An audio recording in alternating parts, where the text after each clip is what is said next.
Pasca kematian warga Karanganyar atas nama Suminem yang dianggap tidak wajar oleh tetangganya hingga berujung pelaporan ke pihak kepolisian, akhirnya penyebab kematian terungkap. Diketahui almarhumah dibunuh oleh suami sirinya karena dipicu frustasi akibat menanggung utang dan sang istri yang terus sakit-sakitan.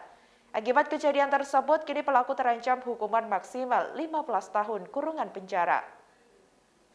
Dikutip dari tribunsolo.com pada Selasa 15 Maret 2022, Kasih Humas Polres Karanganyar, AKP Agung Purwoko mewakili Kapolres Karanganyar, AKBP Danang Kuswoyo mengungkap hal tersebut. Ia mengatakan suami sirinya berinisial SC yang dikenalnya sejak tahun 2018 silam.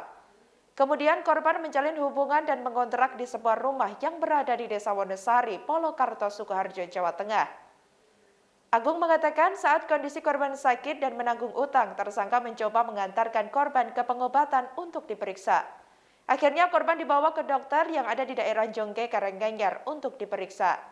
Setelah itu korban diantarkan ke rumah orang tuanya di Popongan Karanganyar Kota, Karanganyar, Jawa Tengah. Diketahui setiap harinya korban hanya terbaring di tempat tidur. Kemudian pada Jumat 4 Maret 2022 lalu, korban meminta tersangka mengantarkan korban ke kamar mandi untuk buang air besar. Setelah diantar, korban kembali meminta tolong kepada tersangka untuk mengantarkan ke kamar mandi yang kedua kalinya. Hal itu membuat tersangka kesal, kemudian tersangka membiarkan korban buang air besar di kasur. Lantaran kesal dengan korban, tersangka kemudian mengangkat korban ke kamar mandi. Di saat itulah, kepala korban ditendang menggunakan lutut hingga kepalanya membentur tembok kamar mandi. Kemudian SC kembali membawa Suminem ke kamarnya. Dia menuturkan tersangka kesal dengan korban lantaran pada hari itu juga tersangka tidak bisa membayar angsuran piutang. Ia menjelaskan motif penganiayaan yang dilakukan tersangka lantaran frustasi. Berdasarkan keterangan dari tersangka, kekesalan itu akibat SC telah merawat korban yang sedang sakit selama 6 hari dan tidak kunjung sembuh. Sesaat setelah kejadian itu, tersangka sempat memberikan bubur dan air minum.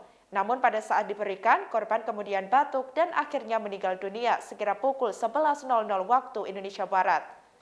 Mengetahui hal itu, tersangka kemudian memandikan korban sekira pukul 11.30 waktu Indonesia Barat. Diketahui SC melakukan tanpa bantuan orang lain yang selanjutnya melaporkan ke ketua RT setempat. Dikabarkan SC sempat melakukan salat Jumat sebelum memberitahukan kepada ketua RT setempat. Bahkan tersangka meminta tolong dicarikan mudin untuk mengkafani korban dan mobil ambulans untuk pemakaman korban. Di sisi lain, dalam proses penguburan korban, keluarga korban tidak diberitahu.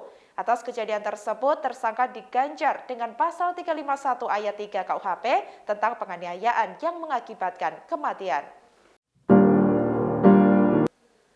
Demikian informasi kali ini, nantikan informasi terbaru lainnya hanya di channel YouTube Tribun Solo Official.